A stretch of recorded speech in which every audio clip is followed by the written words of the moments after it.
guys, welcome back. It's Ashley Nicole with Passion, Purpose, and Paychecks. And today we have with us a very special guest, Aristotle from Ellison Eyewear. Welcome, Aristotle. Thank you, Ashley. Thanks for having me. Absolutely. And so we're so excited to talk to you about Ellison Eyewear. What is Ellison Eyewear? So Ellison Eyewear is a socially driven luxury eyewear brand based out of Chicago. And we strive to be successful in three main pillars. So the first pillar is going to be the philanthropic model. Every pair that you purchase, we help give someone their eyesight back. The second model is our client service model, which is essentially life insurance for your shades. So you buy one of our products, we have a lifetime promise that we're going to protect you against three of the largest pain points, which is lost, stolen, or damage. And then the third leg is going to be our native Greek handmade nature. All of our products are made, handmade, are in Greece, in a locally family-owned manufacturer. Wow, that's wonderful. And I will say that your products are beautiful. Thank you. I am They excited look beautiful. Thank you. Yes, I'm excited to be wearing Ellison Eyewear today. So if you all love these, then check them out.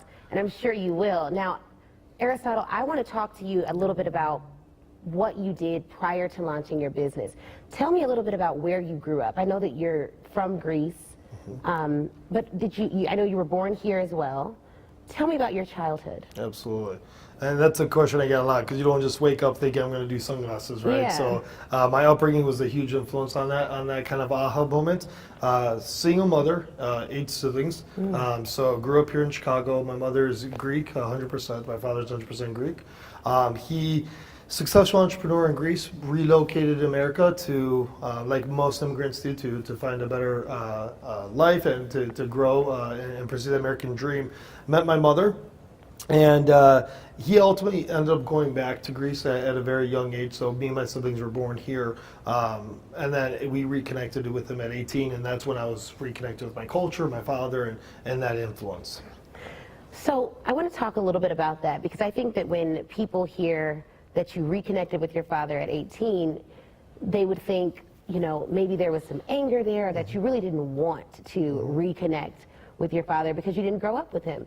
What was it that made you really want that relationship and then go on to develop a strong relationship with him after not growing up with him when you were younger? Absolutely. So I think, you know, in a couple, you know, what you're really seeking in any healthy household is that, you know, that strong male figure and strong female figure. Luckily, I had 7 brothers, so there's a lot of testosterone in the house, and I think that, you know, ultimately, so all boys. All one sister. One sister. With the 7 queen boys, bee. one sister. Wow. So there's a lot of us, and one thing that my mother did, which, you know, now kind of in hindsight, I look back, she did a very good job of making each and every one of us feel like the man of the house. So we kind of at a young age, you know, just like many other entrepreneurs, we were working. I had 3, 4, 5 endeavors as a young child, whether it's neighborhood cleanup, whether it's the raking, the shoveling, things of that nature. So, you know, I never really felt disadvantaged, and when it came to my father, you know, you can't miss something you never had. My father and my mom split when I was young, 2 years old, so meeting him, it started off as a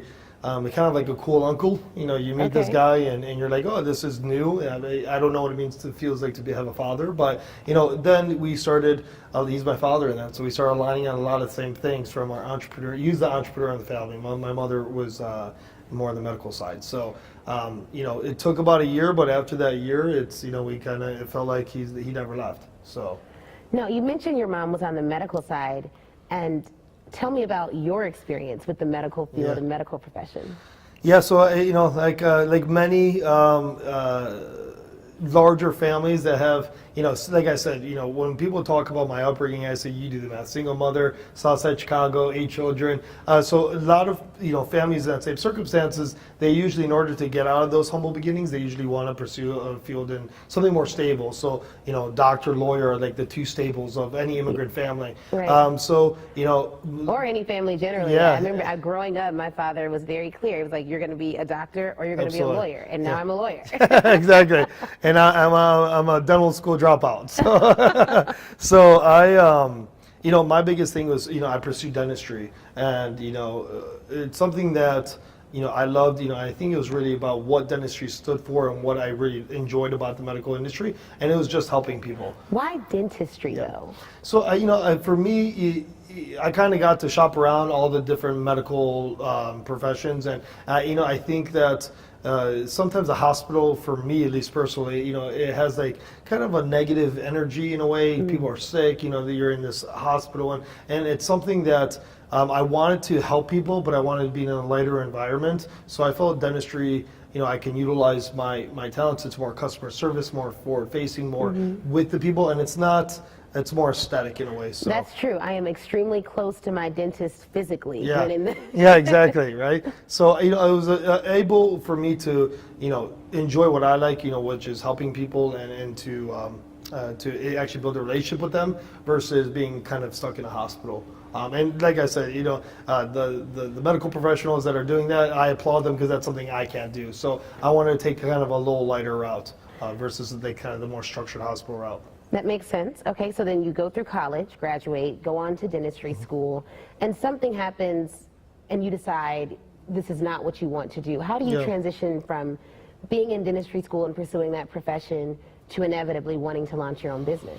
Yeah, so I actually didn't go to dental school, so I was in the medical, I was pursuing dentistry. Oh, so great. so I was in the dental program at the University of Iowa. Okay. And that, preparing for taking my DATs and preparing for dental school is actually when I kind of had that aha moment. I realized that I became to a crux in the road that if you, just like law school, once you take the LSAT, you're going to law school. Yeah, Once you're in, it's kind of hard to back out. So I knew that when I was taking the DATs that if I got accepted, or that I'll be not necessarily stuck, but you've spent your whole life pursuing this, and you're not just going to drop out. Exactly. So I knew that if I was going to make if I could make a change in my career, I had to do it now. So during that time, I was still pursuing dentistry. It's not like I, again, woke up into sunglasses. So I always knew I wanted to be an entrepreneur. I just didn't know what. So I started reconnecting with my past and what my history is and my culture, and things developed from there. But ultimately, the turning point was when I did, like I said, I didn't know what I wanted to do, but during dental school, one way to kind of enhance your resume is to So this is while you're at the University of Iowa and pursuing your undergraduate degree, focusing on dentistry. Exactly. Okay. So I said what I enjoyed is travel, working with people, so and then giving back, right? So I said, well, maybe there's a way to touch on those three key motivators for me, but in a different way. So I joined Doctors Without Borders, and this was a way that I could kind of fluff up my resume while I took this kind of exploration time. Because if I decided I want to go to dental school in 6 months, I could say I did something relevant in that experience. So I ended up falling in love with an eye organization, giving people their eyesight back, and this kind of segued into falling in love with that organization, and then ultimately finding kind of the one-for-one model, building a business around that. So it was Doctors Without Borders that really prompted you to see like a vision to have an eyewear company, is that right? Yeah, so going back, I fell in love with this eyewear organization, eye organization, and the title of it was treatable blindness. And I said, I didn't know that you could treat blindness. Once you have it, you can't undo that. So I looked into it and I realized that there's an eye organization that was called the Himalayan Cataract Project. We have a new partner now. And they were doctors that are traveling to these remote areas in the world with limited to no resources and giving people their eyesight back. And that really struck with me because I said, well, from a legacy perspective, if I want to do something and make an impact, I want something that I can do and it's going to be there the rest of my life. So, versus, making, like, you could say the same thing about a well, but, giving someone like food or water for the day, it's a Band-Aid effect. Giving someone their eyesight back, they're able to then, be working members of their household, thus become working members of the communities, thus you're solving an economic problem. So I really fell in love with that organization. And this is 7 years ago, so the one-for-one model is very new. Tom Shoes, Warby Parker, a couple of these eyewear or other organizations. I want to go back to something that you said. So that you were working with an organization that treated blindness. Correct. How were they able to do that? Yeah, so they have multiple ways of doing that. So, you could be blind just by not having spectacles. Yes. Your prescription, right? You're technically living blind. I saw you earlier, one of the signs, you said I can't see it without your glasses. Yes. And so imagine living in an indigenous area where, now you're blind technically. So they give, short-term solutions, which are just spectacles, to all the way to surgery. So they cover kind of all spectrums. And how did you then transition to having your own eyewear brand? Yeah. So going back to falling in love with this organization, finding a model, the one-for-one model really struck me. And so Explain the one-for-one model for those that don't know. Yeah, so for those who don't know, it's essentially it's a socially driven organization. So basically, it's a revenue share of the profits, and portion of those profits will go to a certain charity or organization. So one of the people that kind of started this trend was Tom Shoes. So every time you buy one of their shoes, they would give shoes to somebody in need that doesn't have it. So for us, based off that, we said, well, I kind of thought eye for an eye. And that's when I said, okay, eye organization, eyewear. And then that's when I looked at the eyewear industry and found all these shocking discoveries about it. So you started researching the eyewear industry, and what were some of those shocking discoveries? Yeah, for me, I said, okay, well, eye for an eye. And then when I looked at the eyewear industry, and obviously I was a consumer before I started the company. Yes. And in Greece, where, you're wearing sunglasses all the time, I said, well, why do these cost as much as an iPad? Ultimately, there's no technology in them. They are plastic. There's a couple screws in them. And while they can be handmade, but they're not handmade out of gold. So I never really understood what really where the price came from. And now you're talking about the price of prescription or glasses? just glasses in general. Glasses in general, 7 okay. years ago. Now there's more affordable options, but 7 years ago, it's either you bought stuff from the dollar store or you got the $500. There's really not that really healthy medium. So I said there's really no reason for that price upcrease. So looking at the industry, I made a shocking discovery, realizing it's actually owned by two players, Luxottica and Safilo. And what they do is they own the rights and licensing to all the major brands. So the Ray-Bans all the way to the Pradas, the Gucci's, Oakleys are all made by the same players, but also the distribution. So the sunglasses, the ProVision, the 4Eyes of the world. So it's not more expensive due to some sort of handmade process. It's due because they own the whole industry. Okay, and that makes sense to me. Now, were you looking at the industry in the United States as well as Greece? Yeah, so kind of now understanding that dynamic, saying, oh my God, there's a gap where you could actually provide quality products at a very affordable price point while also making a social impact. So naturally I started thinking, okay, well, where are we going to make the product? Right. And I said, well, what better people to make sunglasses? People understand the most, the Greeks. So the Greeks were going through an economic crisis. Okay. It was a cheap time to build the infrastructure, just like any down economy. That's the time to go in and start building. So I guess I could say I took advantage of that, and I moved to Greece for 4 years to build that infrastructure. I want to talk specifics, because there are people watching that are hearing this and they're finding this fascinating. The fact that you were able to analyze the market and then start taking tangible steps to build an infrastructure in Greece for really, your company. How were you able to do that? So when you went to Greece and you wanted to start your company, what were the contacts you needed to build the infrastructure for Ellison Eyewear in Greece? Yeah, so having this conversation, we kind of look back. It sounds pretty easy that we just kind of did this. Yeah, like you just built the infrastructure. Okay. Absolutely, and so obviously it took the 4 years in order to do that. So I said I went to Greece, but we actually made in China, like most people, right? Okay. So you have an idea. I didn't have any experience in the eyewear industry, no background in fashion or manufacturing. So naturally, China is usually what comes to mind. We ended up spending quite a bit of money outsourcing to China, and we're not pleased with the product. And what did you outsource? So everything from the manufacturing. So I got, I had my concept, I had my idea. We manufactured in Shenzhen, China, and we got the product, and I said, and that's when you really realize why people don't actually do this, because the product fell apart, it was not good. When you go and spend all your money, most of the time it's people's life savings, or they max out their credit cards, and they put it, it was $20,000, but for a startup, that's a lot, right? Because that's everything that I ever had. When you do that and the product is not there, you can't just call them and say, I want to return. It's, the language barriers, there's no way to really, I guess you could say, control that. So, I basically lost $20,000 and realized if I want to do this, I have to do it right. And so that's why I made the step to move to Greece and to work with my manufacturers and to be there so we could get the product that we wanted that could actually deliver what we're promising. Okay, so you eventually moved to Greece to be close to manufacturing, and you were heavily involved in the process. Yeah, after a lost year and $20,000. After a lost year and $20,000. So I want to back up a bit, because you said that it took $20,000. Folks are wondering how to even get the startup capital to start a company. So you have this idea of Ellison Eyewear. Correct. who do you go to? Yeah.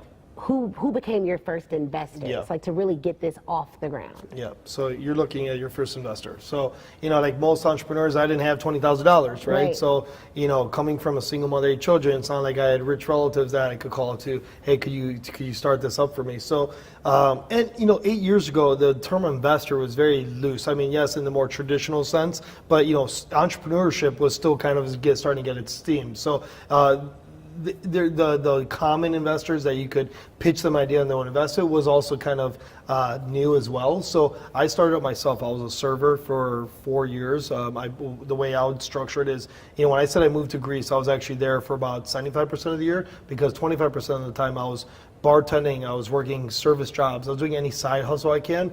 Do that for 6 weeks and then go to Greece for 8 to 12 weeks. And I kind of repeated this process for 4 years. And I utilized the money in order to So 6 get weeks there. here, 12 weeks there. Yeah, because luckily my father lives in Greece, so one thing I did have was I had free room and board. Right, so you weren't paying for expenses. Exactly. How about here? Yeah, here, and I have 8 brothers with 8 couches. So, Okay. so I was really great. able to leverage the couch. I was a professional couch surfer for about 4 years. Okay, so now we're getting into the details of it. That's how you were able to get some of your startup capital. And then what happens next? So if you have a product idea, like I love glasses. Let's say I wanted to design a pair of glasses.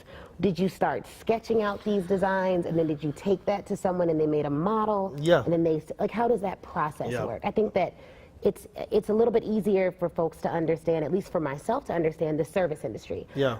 I do career consulting. You can buy my services. That makes sense. But the product side is a little more, it's a little more nuanced, and it's not exactly clear how you go from inception to physical product. So explain how you did that. Were you drawing? Yeah. How does that work? Yeah, so, again, trial and error, right? So I didn't have any background in this. So I learned everything on the streets, if you will. Okay. And so I actually joined another startup here during that bartending, serving job, and it was a suit company. So I knew that a suit company. Yeah, so a custom clothier suit. Now there's a lot of these suits, but back then, 8 years ago, it was either off the rack or these $5,000 suits. Now there's a lot of in-betweens disrupting. So I said, if I want to learn about the product, I want to learn about the silhouette. So I really started understanding kind of the industry and how you really create a mold, a product that's customized to the experience of the person and quality. So while doing my side hustles, I was getting involved in as many product-based companies as possible to understand that. And then when I felt comfortable, again, I lost $20,000. We made a lot of issues. And I said, if I want to do this, I have to do it right. And part of doing it right is understanding it. Yes. So instead of dental school, I went to sunglass school, if you will, manufacturing school, life school. So I traveled a lot, I worked 3-4 jobs, and then that's why it took 4 years, because I felt comfortable after 4 years that I had acquired enough skills to understand that. Now going direct to your question, when I was in Greece and found my partners, I worked under mentors that have experience in the industry, and I learned under them. And so they also sold glasses or just other products? Yeah, so they were actually, so I found that after failing in China, I said I want to do things right. I want to, connect that to my culture. I went to Greece and there was no sunglass or eyewear infrastructure in Greece at the time. So I found 2 guys that owned and ran a distribution for optical shops in Europe. And they wanted to get into manufacturing, and they wanted to do it in Greece as well. So I proposed the idea, we fell in love, and they've had experience. I was a hungry entrepreneur that wanted to bring jobs back to Greece and also create a unique product to the American consumer. So with that in mind, we teamed up, and I started working, we started working with them for 3-4 years until we built it. So you said that you teamed up with individuals who were interested in getting involved in manufacturing in Greece. And they specifically wanted to manufacture glasses in Greece, is that right? How did you find those individuals?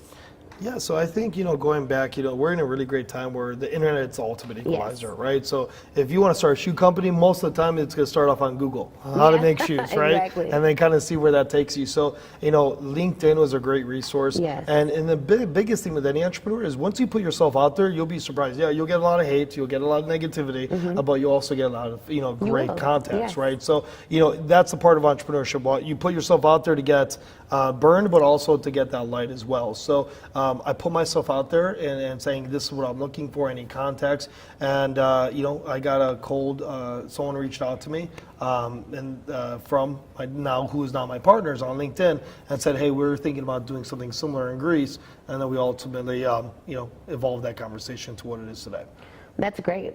And so who makes the design of your glasses? Is that your brainchild as well, the actual look of the glasses? Are you involved in that process?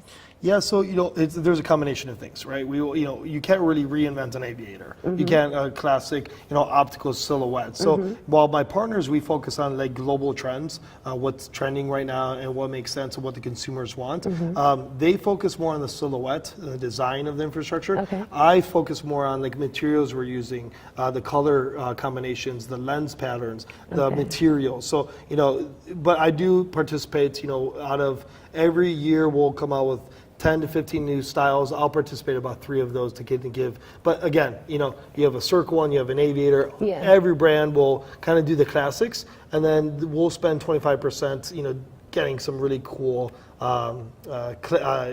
unique, authentic designs to Ellison. Okay, great. And now in learning about all this, I know that you mentioned earlier that you worked several different jobs to get your knowledge base. What types of jobs did you work to learn about this industry specifically?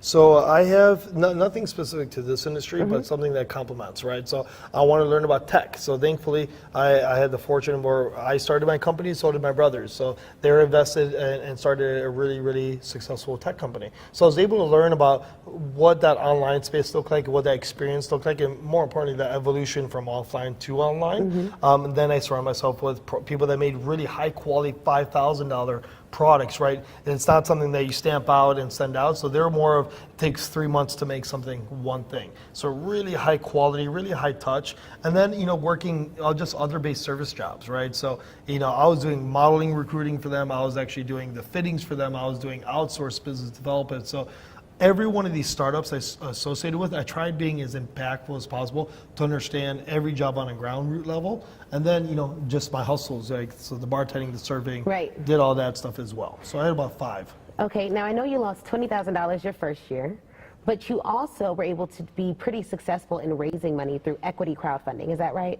Yeah, so we ended up, I've raised every different way. So I've Okay. done international. Basically anybody had the money, I was willing to do it. So let's talk about that, because absolutely. folks are wondering, a lot of people are wondering how to start raising money, Yeah. even after losing their own money, but like different ways where they can raise money. Yeah. Let's talk about the different ways you were able to raise money successfully. Yeah. So this is a little bit longer topic, so follow along with me. And I think what's important is to understand the background. And so 8 years ago, people always say entrepreneurship is an equal sport. When in reality, it isn't. Immigrants are still unrepresented. Women are still unrepresented. Black, African American communities are still underrepresented. Absolutely. So while they say that it's equal, no, because when I or you start a company, Right. there's limited options to raise capital if you don't have wealthier relatives, if you Yes. will. So, I bootstrapped it for the first 4 years. Then I was lucky by tapping into my resources and some of my connections to get in who is now my co-founder, Ravi Patel, and he actually started a venture capital firm out in Iowa. Very much like what we're doing here today, went back And your partner is who you met via LinkedIn. No. So that was actually my partner I went to university with him. So, Okay. But we reconnected 4 years later because he saw what I was doing and he wanted to start that. Okay. He built his family company to one of the fastest growing hotel companies in the country, privately owned. And he wanted he got the entrepreneurial bug, but didn't want to be an entrepreneur. He wanted to resource entrepreneurs. So again, this is, not my investor from the beginning. This is 4 years of hustling. He's like, okay, I believe. And so you've attracted him Yeah. after the 4 years Yeah. of work. Okay. Yeah, so I Perfect. put in all the ground roots, put my own money, my blood, sweat, and tears. So with anything, you do that, you're going to get the right eyes. So he Yes. ended up funding the beginning, if you will, of the actual launch, because we launched in 2014. Okay. And during that time, I said, okay, well, I need to grow the company. I need capital to do that. So, I hustled, to raise money any way I could, but it wasn't until 2016 until equity crowdfunding was an option. What is equity crowdfunding? Great question. So equity crowdfunding it's like any other crowdfunding. There's 4 or 5 different types. There's going to be debt crowdfunding, which is going to be like the Kick Furthers of the world, where you go and you get a certain amount debt, and you pay back that debt plus the entrance. Then there's reward based, which is what most people know, the Indiegogos and the Kickstarters, right? So you go and you give them a reward or a pre-release product, and then they get 4 months later. And then there's donation based, so like the GoFundMe's. So equity crowdfunding plays in the realm of actually getting a share of the company. And when you say getting a share in the company, so if I want to share in the company, individual, I find out about Ellison Eyewear, I want to give $5,000. What would my share look like, and how does that arrangement work? Yeah, so going back to the structure, which was very important, in 2014, the Obama administration signed the Jobs Act, which allowed anybody from any background to participate into investing companies. Now, this was only an opportunity for the wealthy at the time, right? So the first people that get the Facebooks, the Ubers of the world, are these wealthier communities, typically on the coasts, right? The New Yorks or California. So while the opportunities, the equal opportunities might not be equal, the venture capital is actually kind of a couple of main players as well, right? A couple of these main guys on the coast are funding all the companies, and when those companies sell to Googles or Yahoos, all that money is going back on the coast, and the cycle continues. So the 2014, the Obama administration changed that with the Jobs Act. But after realizing for 2-3 years, they realized that infrastructure wasn't there. So if you want to invest $5,000 with me traditionally, it would cost about, and you're a lawyer, $3,000 to set that engagement up, right? And then so after 3 months of courting you to convince you to give your life savings to invest in my dream, we would spend probably 50% on that legal structure to get that going. So they changed it where now they allowed platforms to streamline that process. So more money is going into actual entrepreneurs, the time is being saved, and you could get the resources the company needs to actually grow. So then in 2016, it signed the Title III, which allowed these platforms to facilitate these transactions. Now, when you talk about having equity in a company, so traditionally you think, okay, well, I have 5 or 6 shares in McDonald's, so that means I can go to the board meetings and I have like some say in the way that the company investor rights. Exactly. Now, what type of rights would come with this type of an agreement? Would it be similar? I mean, what would be the engagement moving forward with the company? Yeah, so for those of people that don't understand like what investor rights are and what this all means is that, and most people don't even see themselves as investors. If you're putting $100 in, what does that really mean? And what's beautiful about these arrangements is that if you invest in a company, all right, so I'll give you an example, Oculus, the VR headset that started on Kickstarter. The average buy-in for that campaign was $500. They ended up pre-selling $3.5 million on Kickstarter. They then closed the campaign. 2 years later, they sold to Facebook for $2 billion. So to give you an example, if those people were to have $500 worth of equity in addition to that perk, they would be receiving $250,000 checks.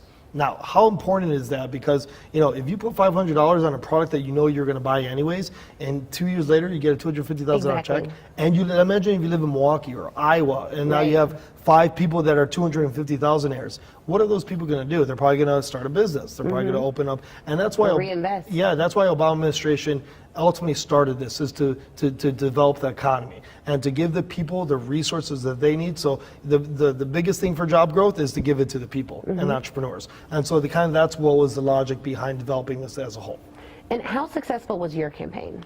So our campaign, I've been doing it for 4 years, 5 years. So before, the issue with entrepreneurs is just getting the trust of your customers, getting your trust of your investors, getting your trust of the community, because, and this, that a lot of entrepreneurs, 99.9% of them fail, and for a multitude of reasons. So, the biggest issue is, could you even get through that last year?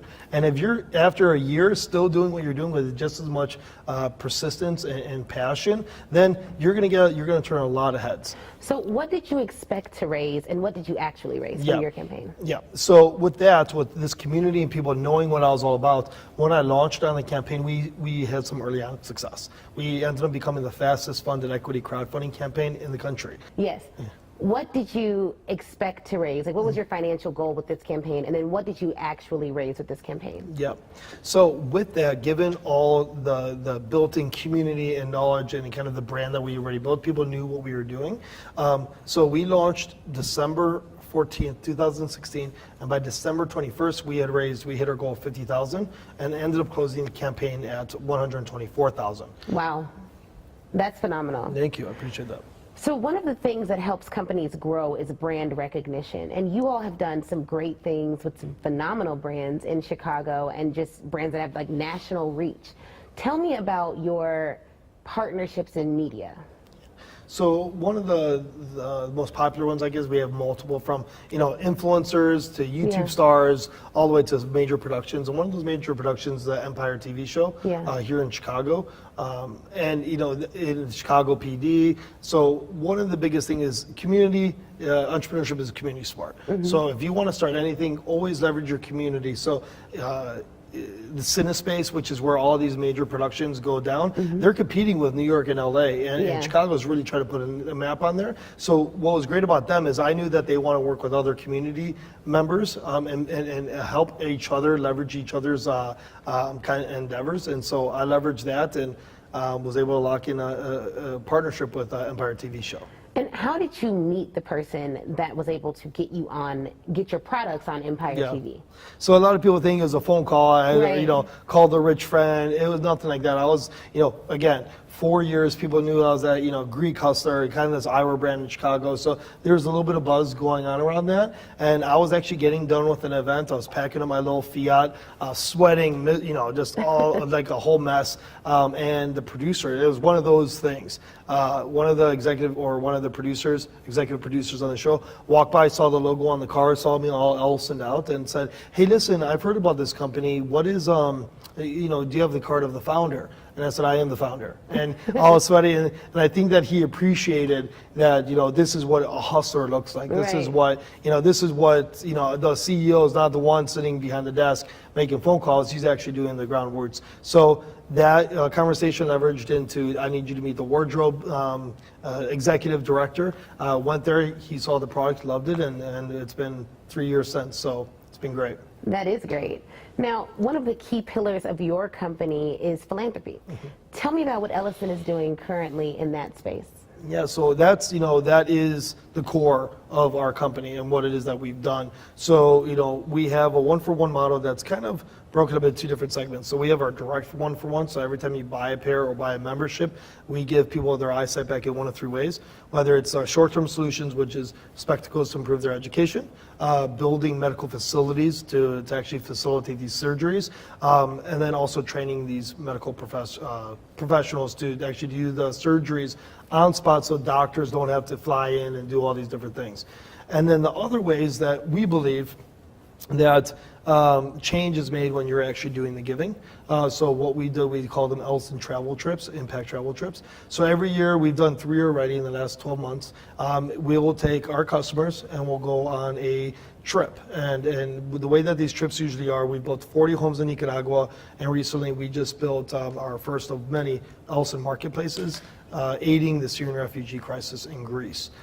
So now, what is it? What is the Ellison marketplace? Like, what does that mean? Like, what would they see when someone were to walk into an Ellison marketplace? Yeah, so this Syrian crisis has been a big news headline. Yes, of course. And I'm in Greece, and majority of the Syrians were coming in through the Greek borders. So my father being there, I was able to see firsthand this influx of millions of people that were obviously disadvantaged and needed some assistance. So I said, well, I have a community that wants to get involved. So I leveraged the community, and I said, I worked with the local Greek governments to essentially build a marketplace within the Syrian refugee camps that houses all their donations. So what typically happens when you went into the Syrian refugee camp, while people have big hearts, typically the way that they donate is not the best. Yeah. They'll empty out their closet and give boxes full of sometimes not so good of things, right? Dirty clothes, expired medication or food. So you're giving a box full of these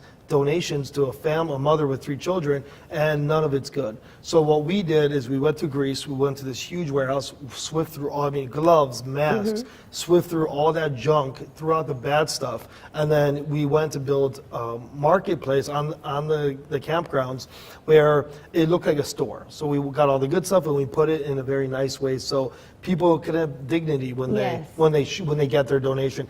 Also, it serves as a place where they learn job training, right? Okay. So they're running it kind of like a store. We had a fake currency, so people are going there shopping as they would like at a regular store, and then the people working there are the refugees themselves. Wow. So you get some like early on job training.